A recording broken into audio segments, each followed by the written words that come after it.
সন্দেশখালীতে মিষ্টি বিতরণে মেতে উঠলেন মহিলারা। উত্তপ্ত সন্দেশখালীতে মিষ্টিমুখর পরিবেশ। গত কয়েক সপ্তাহ ধরেই অশান্তির মাঝেই সন্দেশখালীর মহিলারা একে অপরের মিষ্টি মুখ করতে যেন উৎসবের মেজাজ। প্রসঙ্গত গত 5ই জানুয়ারি রেশন দুর্নীতি মামলায় তদন্তে সন্দেশখালী গিয়েছিল ইডি। সেখানে হামলার মুখে পড়ে অভিযোগে তীর ওঠে সন্দেশখালীর বেতাজ বাদশাহ শেখ শাহজাহানের দিকে। সেই ঘটনার পর থেকেই শেখ শাহজাহানের ছায়াসঙ্গী হিসেবে শেখ শাহজাহান এবং তার দুই সাকরেত উত্তম সর্দার ও শিবু হাজরার গ্রেপ্তারির দাবিতে গত কয়েকদিন ধরে উত্তাল হয়ে ওঠে সন্দেশখালী এলাকা। রাস্তায় নেমে আসে গ্রামের মহিলারাও। পরিস্থিতি সামাল দিতে এলাকায় 144 ধারা জারি করা হয়। তারপরে অশান্ত পরিবেশের মধ্যে অবশেষে গত সপ্তাহে গ্রেপ্তার হয় উত্তম সর্দার। তারপরে আন্দোলন থামেনি। অনেক খুশি হয়েছি, খুবই খুশি, মানে এতটা খুশি হয়েছে সেটা মনে থেকে প্রকাশ করার মতন নয়। কতটা খুশি হয়েছি।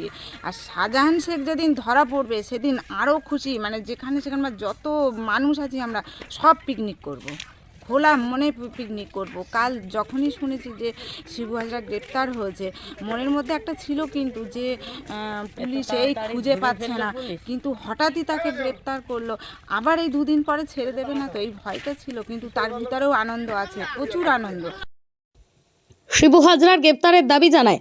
তারপরে উত্তম সর্দারের পর শনিবার নেজাট এলাকা থেকে গ্রেপ্তার হয়েছেন শিবপ্রসাদ হাজরা।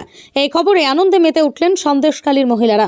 তারা বলেন, শিবু হাজরা গ্রেপ্তার হওয়ায় আমরা খুব খুশি। তাই সন্দেশখালীর ত্রিমণি বাজার আবার কোথাও চলছে মিষ্টি বিতরণ।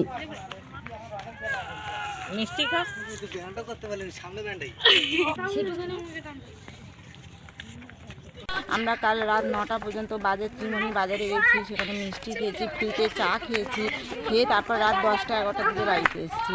কিন্তু এর আগে আমরা 10টা-11টা পর্যন্ত বাইরে ঘুরতে পারতাম না ভয়ের জন্য। খুশি ভাব আছে, কিন্তু মাস্টার মাইন্ড যে তাকে তো ধরা যায়নি, সে ধরা না পড়লে আমাদের মন পুরোপুরি খুশি হতে পারছে না। কিন্তু পুরোটা খুশি হয়নি। যদি বলেন কেন আজকে ধরেছে কালকে ছেড়ে দিবে, কেননা ওদের হাতে দিদি তো সব কলকাঠি নাড়ছে।